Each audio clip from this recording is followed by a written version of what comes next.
ముద్దుబిడ్డ మన యొక్క బడుగు బలహీన వర్గాల ఆశాజ్యోతి అయినటువంటి సర్దార్ సర్వై పాపన్న గారి వర్ధంతి వేడుకలు మరి ఈరోజు రాజన్న సిరిసిల్ల జిల్లా కలెక్టర్ ఆఫీసులో అధికారంగా నిర్వహించుకోవడం జరిగింది. మరి తదుపరి మన యొక్క నర్సింగ్ కాలేజ్ వద్ద ఉన్న ఏర్పాటు చేసుకున్నటువంటి మన యొక్క విగ్రహం వద్ద పూలమాలలు వేసి మన రాజన్న సిరిసిల్ల జిల్లాలో ఉన్నటువంటి గౌడ జాతి ముద్దు బిడ్డలు ప్రతి ఒక్కరు వచ్చి ఈరోజు యొక్క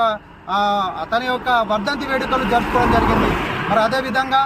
రాబోయే కాలంలో గౌడ జాతి ముద్దు బిడ్డలు అందరు కలిసి పార్టీలకు అతీతంగా మరి ప్రతి ఒక్కరు కూడా ఏకమై రాజన్న సిరిసిల్ల జిల్లాలోని మన యొక్క గౌడ కమ్యూనిటీలని ఏర్పాటు చేసుకోవాల్సిందిగా ఇప్పుడు ఉన్నటువంటి ప్రభుత్వానికి మరి పార్టీలకు అతీతంగా అందరం కలిసి మరి ముందుకెళ్ళి మరి మన రాజన్న సిరిసిల్ల జిల్లాలోని గౌడ భవనాన్ని ఏర్పాటు చేయడానికి ప్రతి ఒక్కరు కూడా ముందుకు రాసి ముందుకు ఉండాలని చెప్పి మరి ఈ ఉన్నటువంటి అధికార పార్టీ మరి గౌడ జాతిని గుర్తించుకొని మరి వాళ్ళకు కూడా మరి ఇక్కడ కమ్యూనిటీలు ఏర్పాటు చేయాల్సిందిగా కోరుకుంటూ